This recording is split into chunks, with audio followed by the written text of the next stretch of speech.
Selamat malam, Sungguh dan saudara semua. Malam hari ini kita berkumpul lagi untuk diskusi tentang struktur bangunan dan analisis struktur yang akan dibawakan oleh saudara Albert Talan. Kita akan melanjutkan materi dari KM Mancik. Kan kemarin dia berbicara tentang struktur bangunan dan rencana anggaran biaya. Sekarang kalau saya lebih spesifikasi ke analisis strukturnya. Jadi kita mengetahui sifat-sifat dan cara kerjanya struktur-struktur pada bangunan kayak begitu. Terus juga ini yang sederhana ya, lantai satu dia memiliki kolom, dia memiliki ring balok dan juga rangka atap. Terus yang pertama kita mulai dari fondasi. Untuk membangun sebuah rumah, jadi kita sebelum membangun fondasi itu kita lihat struktur tanahnya. Jadi untuk itu orang teknik sipil itu mereka belajar tentang ilmu ukur tanah dan juga mekanika tanah. Jenis-jenis tanah kan ada tanah yang labil, ada tanah yang stabil. Kalau tanah yang labil itu seperti tanah sawah. Sawah itu karena dia memiliki tingkat keasaman yang tinggi, terus dia kan tanah berair ya, sehingga tidak terlalu keras, tidak terlalu padat gitu. Sedangkan tanah stabil itu tanah-tanah yang sering kita jumpai, contohnya di NTT lah, itu tuh tanah-tanah yang keras gitu. Nah, jadi kalau untuk membuat sebuah fondasi itu kita lihat dari kita harus menggali tanah sampai permukaan, sampai dapat tanah yang keras. Ini slope ini kan, ini materialnya dia kan punya campuran beton ya. Nah, kita lihat slope ini selimut beton. Di sini ini kan ada yang tulangannya gitu kan, ada tulangannya.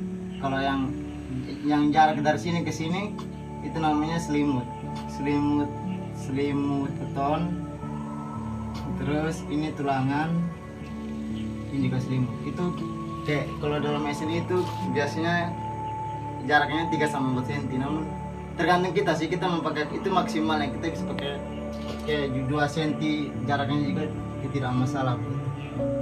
Yang mungkin kakak yang sudah pernah kerja di belakang juga pasti sudah tahu. Jadi manfaat dari fondasi ini, dia memikul beban, menerima dan menyebar beban. Jadi dia memikul beban dari atas dengan vertikal, kemudian menyebarkan ke, jadi begini kayak begitu.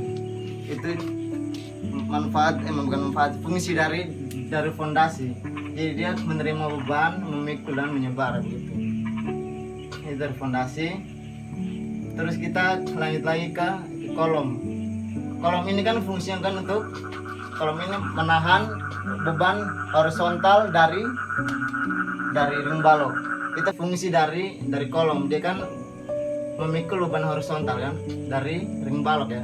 Ring balok tuh materialnya juga ukurannya juga hampir sama kayak slope begitu.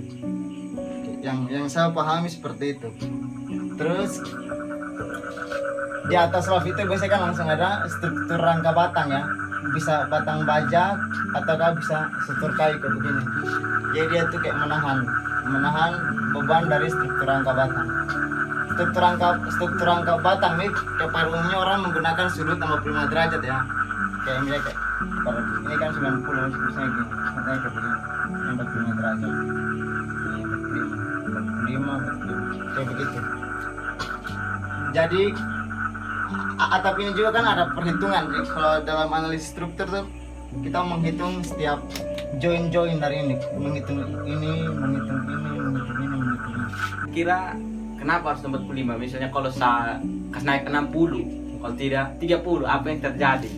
Dan itu kan pasti kalau angka begitu kan ada analisisnya toh. Ya. 1 air, 3 air, 4 air ini juga bahan dari atapnya kan beda-beda.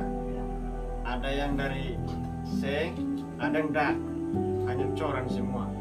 Meskipun satu atap, tetap atapnya coran, tidak membentuk ini landasan untuk tingkat keduanya.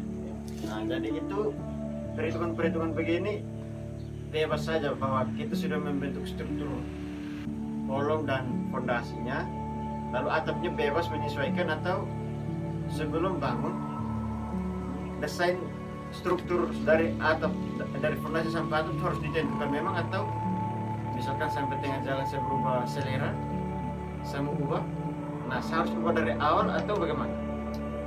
Baik, itu pasti akan selalu ada, sehingga begini, ketika proyek itu mau dibangun, seorang kontraktor beserta keempat unsur tadi, mereka melihat dulu keadaan sekitar gitu, kemudian mereka melakukan istilahnya review lagi gitu. Jadi mereka ya perencanaannya bagaimana itu nanti dipresentasikan. Kalau sudah ada konvensi atau kesepakatan ini sudah berarti kan siap dilaksanakan saja ya. Terus untuk atapnya, terus kan pertama kita membangun atap kan tentunya kita harus lihat dulu dari kolom dan baloknya kan, yang misalnya kayak kita kan sudah selesai mengerjakannya, terus dalam pelaksanaannya oh ternyata atapnya mau berubah aja, yang awalnya mau berangka batang terus jadi berubah menjadi dak ya gitu. Itu juga tidak menjadi persoalan, asalkan apa namanya, mungkin ada penambahan waktu atau penambahan biaya. Terus kalau masalah konstruksinya juga saya rasa tidak masalah. Kalau begini, ini kan jadinya sambungan untuk ini sebelah sini ya,